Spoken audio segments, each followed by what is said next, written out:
I'm so glad you found my channel, Sweet Uniqueities, where everything I do here is always sweet and custom for an event, making it a true uniquity. And today, the video is inspired by my new friend and mentor, Ro, over at Your Sweet Connection.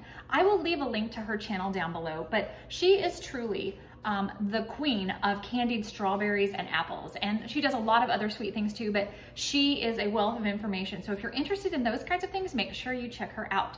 But she had suggested to me to do a little series on edible Christmas gifts. So this is video number 1 out of 3 and inspired by Ro. And Ro, I hope I don't disappoint you. But anyway, I'm so excited. I think these are great. And I hope you enjoyed today's video. I am sure glad you're here. So let's jump in. I love to bake. I truly do. But sometimes life is just so busy. There's no time to bake from scratch. So if you have time to make this project from scratch, you go for it. And I high five to you. But I am giving you the shortcut version today because I have a feeling most of you will need that. Now, we are going to be making an edible poinsettia. You can call it poinsettia if you want to. I'm going to be butchering a few words today because there's some big ones. So anyway, so we're going to be making an edible poinsettia, and I will let you know that I have this pan. The base of the poinsettia is going to be a Madeleine, and I don't know if that's how you pronounce it. I'm a hillbilly, and this is a French cake. So hillbilly and French, you know, lingo are not really cohesive. So I apologize if I'm offending you by calling it the wrong thing, but we're gonna call it a Madeleine because that's what this hillbilly thinks how you should pronounce it. But what makes a Madeleine unique is that there is this shell imprint in the pan, so that when you take your cake out on that one side, you have this beautiful shell look to your baked good. So I've always wanted to try one, always had good intentions.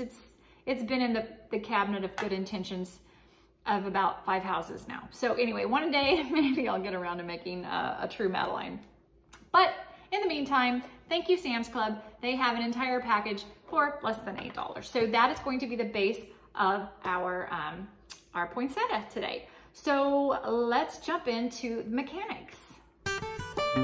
Using some parchment paper, take melted wafers in a piping bag and just start making teardrop leaf shapes. Take a look at a picture online of a poinsettia, and that way you'll know kind of the shape that you need to make these.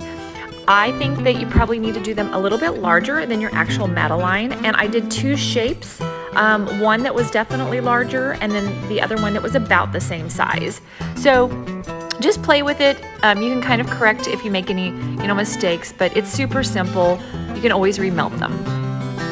On the Sam's cakes, there's a little knob at the bottom, so use a sharp knife and just remove that so that the cake will lay flat on your plate. And then just make a little pointed end on your poinsettia. But if you don't want to take the time to do this, I think it would still look adorable if you don't point the leaves. It's just not going to look quite as much like a poinsettia, but it's still going to be beautiful. I was disappointed that I didn't have any Paramount Crystals or Crisco to add to my melted wafers. The red did not get very melty. The brand that I had just didn't seem to melt well. So I actually had to more like ice these. Normally I would add some Paramount Crystals that are just kind of like flakes of like hydrogenated fat that add some ability of the melty wafers to be real spreadable and even dippable, where you can dip these into it. So, keep that in mind. You may need to add some Crisco or Paramount Crystals to your melty wafers. Then using the melted wafers like glue, just glue your little leaves on your plate, and you can see they're stuck on there. Then just using your melted red wafers, just kind of, secure your Madeleines down to the leaves, just being careful not to put too much pressure on the leaves so that they don't break. And then I used some little Rubbermaid containers real gently to support the top layer of the poinsettia so that they could dry in the shape that I desired. For the center, I took a scrap piece of Madeleine and used a cookie cutter that was the right shape for the hole in the middle of the poinsettia. And then I just used some royal icing because I had some. And here this is, but you can use melty wafers, whatever you want to use. It's edible kind of as a glue.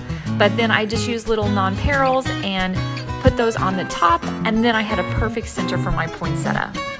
And here it is finished. What do you think, guys? I would love to know your thoughts and comments on this. I think it turned out really sweet.